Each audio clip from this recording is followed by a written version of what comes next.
0.5% भी अगर इधर उधर होता है plus minus, zero down payment पे कार ले लो, मिनिमम डाउन पेमेंट पे कार ले लो, और आपका ईएमआई भी कम आएगी, इंटरेस्ट भी कम लगेगा और आपके पे बोझ कम रहेगा। अगर आप जितना कम डाउन पेमेंट देते हो आपके ऊपर बोझ उतना ही ज़्यादा पड़ेगा। कि आप बैंक की बात मान लेते हो, आपके नुकसान हो सकते हैं हज़ारों रुपए के। और अगर आपका सिविल अच्छा रहता है उसे 3 बैंक के पास जाओ। तो हेलो दोस्तों, स्वागत है आपका एक नई वीडियो में। तो आज हम बात करेंगे कार लोन के बारे में। अगर आप पहली बार कार लोन लेने जा रहे हो तो ये वीडियो आपके लिए बहुत हेल्पफुल होने वाली है, क्योंकि कार लोन लेने के टाइम काफ़ी लोग ऐसी 3 गलतियां कर देते हैं जिनसे उनको डबल पैसा भरना पड़ता है। तो मेरा भी कुछ बैड एक्सपीरियंस है ऐसा, जो मैं आपके साथ शेयर करने वाला हूँ।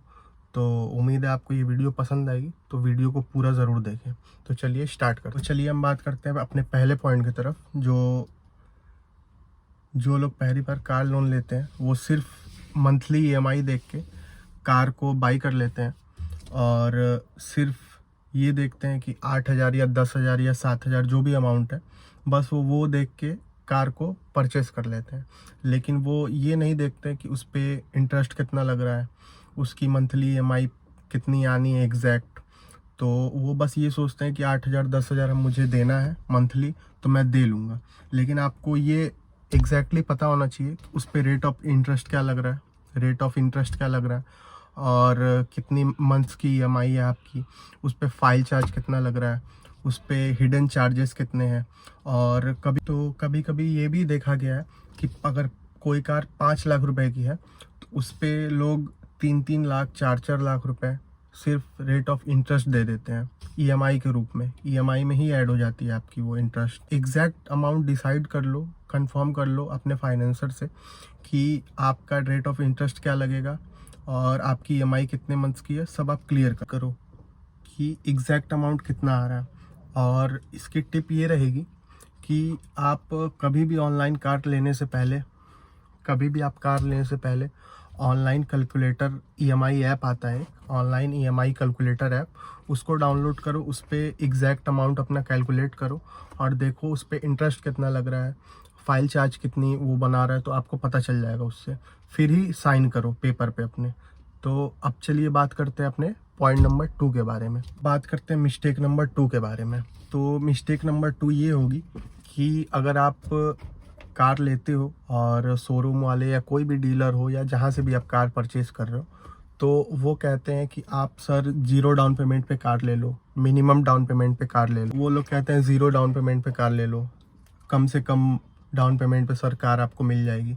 तो इस लालच में कभी ना पड़े, क्योंकि अगर आप जितना कम डाउन पेमेंट देते हो आपके ऊपर बोझ उतना ही ज़्यादा पड़ेगा। तो स्टार्टिंग में तो आप ले लोगे कार कि मैंने सिर्फ 50,000 दिया, 1 लाख दिया, कार मिल गई, लेकिन वो आगे के लिए आपके लिए अच्छा नहीं रहेगा, और रेट ऑफ इंटरेस्ट भी उस पर उतना ही लगेगा। आप जितना कम अमाउंट पे करोगे बैंक को, उतना ही ज़्यादा उस पर रेट ऑफ इंटरेस्ट लगेगा। तो आप कोशिश ये करो कि आप ज़्यादा से ज़्यादा अमाउंट डाउन पेमेंट करो कि आगे के लिए आपके लिए अच्छा रहे, और आपका ईएमआई भी कम आएगी, इंटरेस्ट भी कम लगेगा और आपके पे बोझ कम रहेगा। तो अब इसके बारे में बात करते हैं कि ज़ीरो डाउन पेमेंट वाले मिस्टेक के बारे में, इसकी टिप्स क्या है। कोशिश कर सकते हो कि आप 20 से 30% डाउन पेमेंट कर दो, जिससे कि आपकी ईएमआई भी कम आएगी और आपका रेट ऑफ इंटरेस्ट भी कम लगेगा। तो आपके लिए यही बेटर ऑप्शन रहेगा कि आप 20 से 30% अमाउंट डाउन पेमेंट करो और बाकी की अमाउंट जो है उसकी ईएमआई बनाओ। तो आपका रेट ऑफ इंटरेस्ट भी कम लगेगा और आपको ईएमआई भी अच्छी आएगी, मतलब आप उतना भर सकते हो। तो ये था सेकंड मिस्टेक। अब बात करते हैं थर्ड मिस्टेक के बारे में, जो काफ़ी लोग कर देते हैं, जो उनको पता नहीं होता है, जो पहली बार कार ले रहे होते हैं। तो चलिए अब हम बात करते हैं मिस्टेक नंबर 3 के बारे में। तो काफ़ी लोग ये करते हैं कि बस बैंक की बात ही मान लेते हैं। बैंक वालों ने कहा कि ये इंटरेस्ट लगेगा, ये आपकी ईएमआई आएगी, तो लोग मान के कार परचेज करते हैं और लोन ले लेते हैं। तो सबसे बड़ी मिस्टेक आपकी यही है कि आप बैंक की बात मान लेते हो। तो अगर 0.5% भी अगर इधर उधर होता है प्लस माइनस, तो आपके 5 साल या 3 साल या 7 साल की आप जो भी ईएमआई बनवाते हैं, हज़ारों रुपए के आपके नुकसान हो सकते हैं, या कम ज़्यादा हो सकता है। तो आप कोशिश ये करो, टिप्स इसकी ये रहेगी मिस्टेक की, कि आप ट्राई ये करो कि आप कम से कम 2 से 3 बैंक के पास जाओ। कार ले लेते हो, कोटेशन ले लो शोरूम से, और आप 2 से 3 बैंक के पास जाइए कम से कम, और पता करिए कि रेट ऑफ इंटरेस्ट क्या लग रहा है। और अगर आपका सिविल अच्छा रहता है तो रेट ऑफ इंटरेस्ट भी आपका उतना ही कम लगता है। तो ट्राई आप ये कर सकते हो कि आप, अगर आपको कम अमाउंट देना है, कम से कम में ही आपको फाइनेंस कराना है, और आप चाहते हो कि इंटरेस्ट भी कम लगे, तो आप ये कोशिश कर सकते हो कि आप सरकारी बैंक से फाइनेंस कराओ, क्योंकि गवर्नमेंट बैंक जो होते हैं वो कम से कम इंटरेस्ट लेते हैं।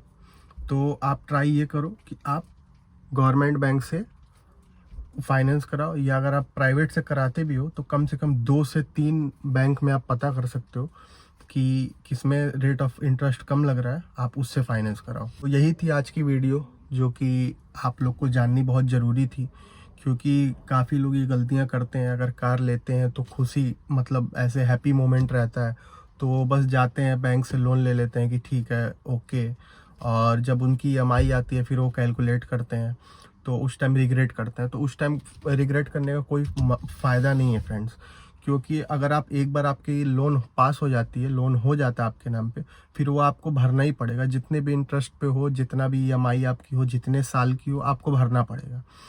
तो बहुत सारे क्राइटेरिया रहते हैं, बहुत सारी क्राइटेरिया ऐसी भी है कि आप 6 ईएमआई देने के बाद पूरा अमाउंट फाइनल कर सकते हो, तो उसमें आपका रेट ऑफ इंटरेस्ट कम हो जाएगा अगर आप पूरा अमाउंट फाइनल करते हो। कोई कोई बैंक में ऐसा होता है आप 10 ईएमआई के बाद फाइनल कर सकते हो। तो सबका अलग अलग क्राइटेरिया होता है, और कोई कोई बैंक में ऐसा भी होता है कि आप उसको एक ही बार में फाइनल नहीं कर सकते हो, आपको हर महीने ईएमआई देनी पड़ेगी। तो आप ट्राई ये करो कि आप सब चीज़ पहले पता कर सकते हो, उसके बाद ही आप कार लो, और अवेयर रहो। और मेरी ये वीडियो बनाने का मकसद यही था कि लोगों को अवेयरनेस मिले और लोग इस बारे में जानें। तो उम्मीद करता हूँ कि आप सबको ये वीडियो पसंद आई होगी, और वीडियो पसंद आई हो तो चैनल को लाइक करें, सब्सक्राइब करें और फॉलो करें। चलिए चलते हैं, फिर मिलते हैं किसी दूसरी इन्फॉर्मेटिव वीडियो में। तब तक के लिए बाय बाय।